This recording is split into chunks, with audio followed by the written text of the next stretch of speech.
Well, welcome to Positivity is the Way to Go. He is a recovery coach, story work coach, sound therapist, podcaster, my friend. Welcome, Matt Gardiner today. How you doing today, man? Good to see you again. Yeah, good to see you again. Dion is yeah, it's been a couple of years. You were actually one, I think, of the first podcasts I've been on back in 2021 there. So yeah, really good to see you, man. Yeah, well, how you been doing with all the tours and everything, man? Yeah, pretty good. It's been quite a change for me since the last time we talked. If you recall, I've been doing the more of like an alt rock band, which we finished our album in 2021. And recently, I've sort of pivoted into like the sound therapy, like you mentioned in the intro there. So getting a lot more into like instrumental, like meditation music and all that. Because I got into I actually had a career pivot, like a career change, shortly after we talked the first time a couple of years ago as well. So yeah, like as you mentioned, doing recovery coaching and life coaching.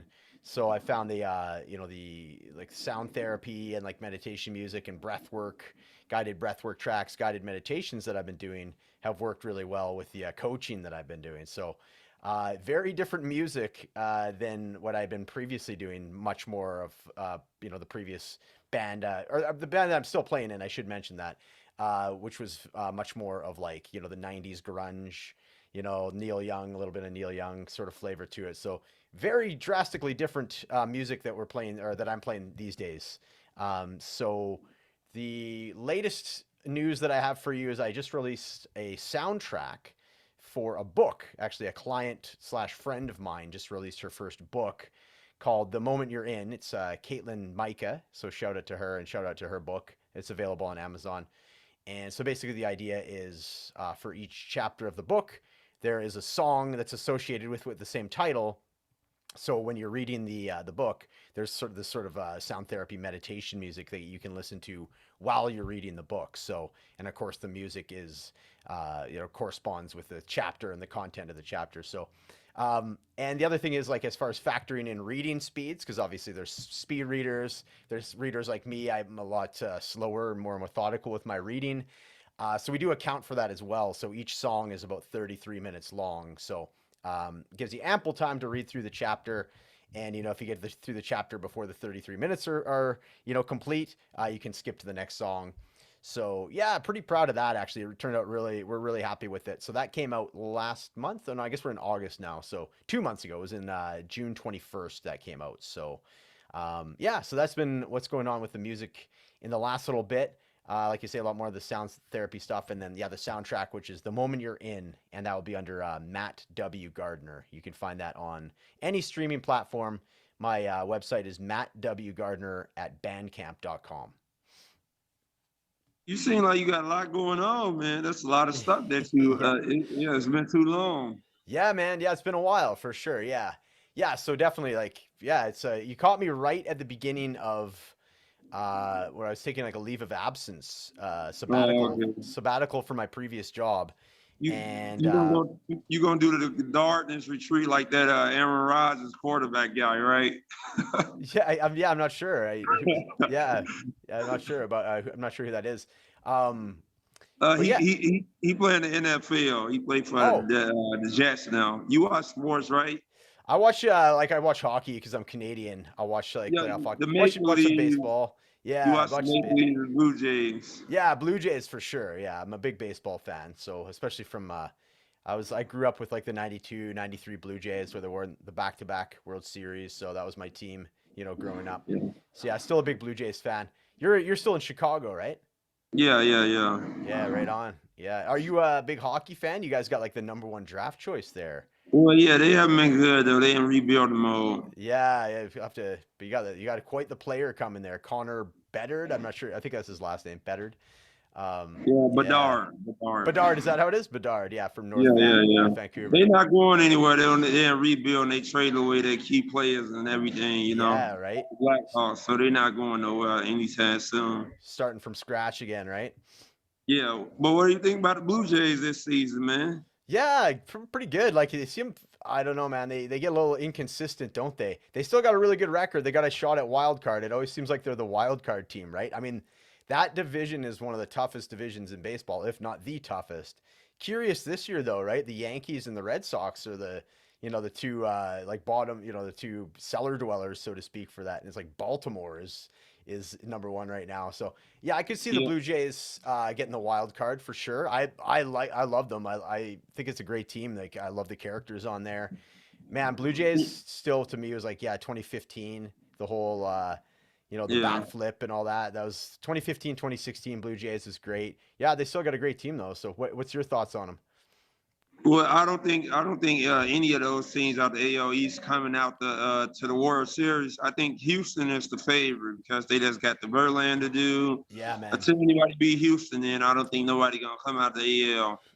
Yeah, man. Yeah, Houston is always seems to be always the team to beat, don't they? Or they're Well, close yeah, to it. because they got rotation, they got experience. I don't Yeah, think yeah, Baltimore. I think they too young for the moment, for and I sure. think Tampa Bay, the Rays, they don't have enough pitching at all. They gonna fade like they always do. Well, it's the And thing, I don't. right? They started so strong and they're already kind of faltering a little bit too. That being the Rays. So Well, I yeah, think I think the AL East is down this year because the I think this is a not going to happen every year. I think next year is going to return to normal with the bottom teams going to be at the top again. I think this is a yeah, I could morale see that. this season. Yeah, it's weird though, right? Having both the Yankees and the Red Sox like fourth and fifth, strange to see, right? You don't get used to that. Yeah, but I don't think it's going to be this way next year though. I think Yeah, New York going to get some good players. They got injuries. yeah, I think true. I think they catching they Baltimore and stuff. They catching them at a good time when they down and stuff. Yeah, yeah, for sure. No, I could see that definitely, definitely. Yeah. So, what made you become an advocate for alcohol recovery? Because I didn't Yeah, know. I didn't know you drunk and everything. I didn't know you was in your sobriety and everything. I didn't know that about you, man. yeah. The first time that we talked it was definitely not something that I was advertising to everybody, right? So when I was working, I guess more of a corporate job at the time, so I kept all that information as like personal information, right? I kept it to myself. And as I found that I started coming out into this like the coaching, like self-employed, I'm doing entrepreneur work now. It benefited me too, and it felt like I could come out with my story. So yeah, definitely. I mean, from the last time we spoke, how much music has been a part of my life, and with music being a part of my life, so was like the musician lifestyle, right? So rock and roll lifestyle. I spent my entire 20s drinking daily, you know, lots of like psychedelic mushrooms, LSD. Got a little bit into cocaine and like ecstasy and other drugs like that. Like, so that was my 20s, man, was like partying all the time. And, I always say it's like sort of unique to being a musician where they encourage you to drink on the job. You show up and you're the entertainment for the evening and they're paying you, that being the booking manager or whoever's the club owner or whatever. And they greet you essentially with alcohol. Here, drink up. I'm like, all right, sounds good to me. But it's just it's kind of curious to think back on it. You're encouraged in a lot of ways to drink on the job. It's the one job that you can. People are bringing you drinks like in front of everybody while you're up on stage. I always thought that was a little bit curious. Of course, I liked it, back in the day. So yeah, and then in my 30s there, so early 30s, I had a big like about 3.5 years of sobriety. Then I had a relapse actually at my drummer's wedding, and I tried to do like moderation, and said I felt like I was cured and I'd had enough, self development that I was I could keep drinking, to moderation or once or twice a week, and really had a tough time with that though, Dion. It was really challenging for me to stay like that, and that's when I really realized it's just not for me. I can't. What the old saying is like one is not enough and a thousand, or what is it? One is too many and 1,000 is not enough. And I think that's for me, right? I can't just have one. So yeah, so that's basically what happened. My dad actually passed away from just not taking care of himself. He had been a big drinker his whole life from teenage years, and he passed away at 66. And I was on my way out to his celebration of life, and that's when I just decided. I was super hungover. I was going out to his celebration of life, like no sleep. I'd been up all night partying, and I was hungover and strung out. And that's when I decided I'm like, okay, I can't do this anymore. So as a tribute to my dad, and that side of the family, and to myself, let's be honest as well, I decided to that would be my last day of drinking and doing drugs, the hard drugs. And so, yes, ever since it's I'm a little bit over 4 years now, 4 years sober, or alcohol free specifically. And yeah, things are good. And I've just been using that as part of my coaching as well, just helping people get through that, initial awkward stage of sobriety for themselves, helping them through that. And then even people that are a few years in, everybody, everybody that's going through it can need a hand up every now and then, right? Yeah, because the thing is, a lot of people be going through they be fighting demons and bad things happening in their lives and everything. So they start to get substance abuse and everything. Yeah, The, man. the important thing is to be strong and stuff and have willpower. Like Socrates said, Charles Darwin, he said, survival of the fittest. And you got to Yeah, pray yeah, about it. You got to pray about things too. You know, yeah, like I'm a yeah. Christian. If I didn't believe in God and everything, I would have been smoking and drinking and stuff because my brother passed. My brother got murdered a couple years ago. Yeah, I remember you You saying know, that. life is hard. Yeah, absolutely, man. Yeah, absolutely. And that's what it is, It's like so I found different ways to, deal with I guess the shadow or the shadow emotions that do come up. That I used to turn to alcohol to deal with or numb more than deal with. I wasn't dealing with them. It's coping, right, and numbing them out. And so that's been the last like 4 years specifically. Has been doing a lot of work on myself and just getting much more comfortable with I guess being uncomfortable, right? On acknowledging that there's loneliness and sadness and anger and all these different emotions that are inside me, and allowing them to come up. And as a result, as they can come up, I can be a little bit more curious and give them space, these emotions to surface, and not let them control me as much, and just like give myself some space and instead of pushing them back down or numbing them or ignoring them. So yeah, that's been a big part of my last 4 years. And I'd say as the music, honestly, music has been a through line for me for my entire life, as far as dealing with like traumatic events or different emotions that I don't care to or don't necessarily know how to verbalize. I can use music to more abstractly, articulate them, if you will. Yeah, well said. How is everything going with the with so you done with the tour now, right? Done with the touring? Yeah, yeah, you was on tour, right? Yeah, You remember? it's so a little bit like it's different now, right? So we're gonna be doing something different as far as like we haven't played like with the band that we had previously talked about. So Ground Level Falcons, for anybody that hasn't seen the first interview, that's my alt rock band. And through COVID, really slowed us down as far as live performances. So we've been doing a lot more like streaming, like Facebook Lives and such over the last couple of years. But honestly, man, like yeah, that band has kind of had a downturn to it.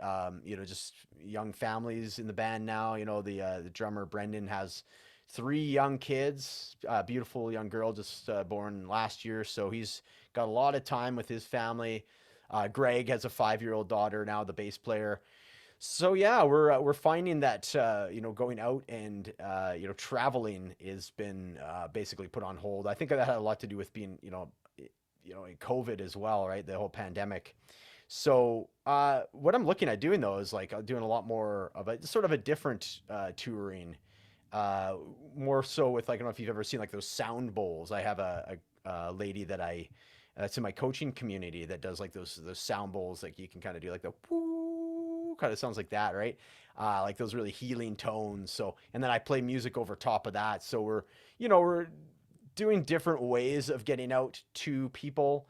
The days of playing in like the hole in the wall pubs and all that, I wouldn't say done forever, but they certainly they have certainly been paused for now. Yeah. What made you want to be a podcaster? I personally like podcasting, listening to podcasts, I should say, to be specific. So I was listening to it, and I found that like me as a musician, I was curiously listening to audiobooks and podcasts more than I was listening to music. So to me, I was like, okay, same thing. Like the reason I wanted to become a musician is because I loved the music I was listening to, and I wanted to get in on that action, so to speak. So same thing with podcasting. I was enjoying listening to podcasts seemingly more than I was listening to music. So I'm like, hey, I like this, and I think I can do this as well. So that was pretty much the start of that. Maybe I'll come on your podcast, maybe, Matt. Yeah, for sure. I mean, yeah, we'll talk about that after we're done here for sure. Yeah, I'd Yeah. love to repay the favor for you. Well, you was gonna perform a song. Do you want to start? Yeah, man, for sure. Let me bring it up. So it's this song's called Better, and it is on one of the sound therapy albums I have. So again, it's I Matt. thought you was gonna perform a live, Matt. Pardon me? I thought you was gonna perform a live song, man. Oh yeah, I got one. Yeah, Okay. do you want me to perform it or? Yeah, perform live. Yeah, go ahead. Yeah, so this song's called Better. It's actually off of you can find it on one of the sound therapy albums. So once again, it's mattwgardiner.bandcamp.com. So the song's called Better. All right. Can you hear that okay, Dion? Yeah, I can hear it. I got you. All right, sounds good. I'll aim the microphone down a little bit just so you can hear the guitar as well. All right.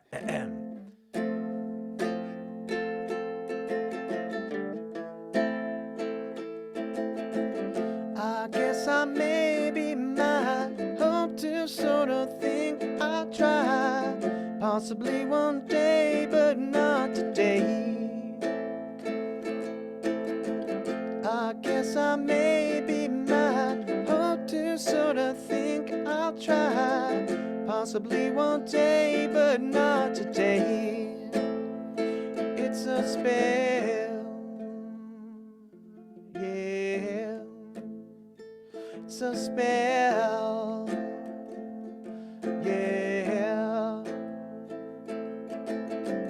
When I let go of my story, allow me to achieve present glory. 4 steps in breath to take it away. It's not the thing that gets you, the story built up all around it. Change a part of it, one word at a time. Low and slow, yeah. Low and slow, yeah. I choose to be myself. I prioritize my health. I focus and I'm warm inside. My visions come to reality, set forth from my words so magically. The power of words, these powers of mine. I'm in me, yeah, and I'm in me, yeah. Well, that was a good song, Matt. Thanks for singing that, man. Awesome. Thanks, Dion. That's one of your new songs, right? Yes, sir. You bet. Well, it was a pleasure having you on today. I know you got a busy schedule, but Yeah, man. we should. You got to have me on your podcast, man. Yeah, brother, for sure. We'll talk about that. We'll set that up sometime Well, soon. It's good to see you doing good and everything, man. You know. Yeah, great to reconnect, Dion. I really appreciate your time and thanks for having me on again. Well, thank you for coming on, man. It was nice talking to you. Awesome, man. We'll talk soon. All right, see you. Take care.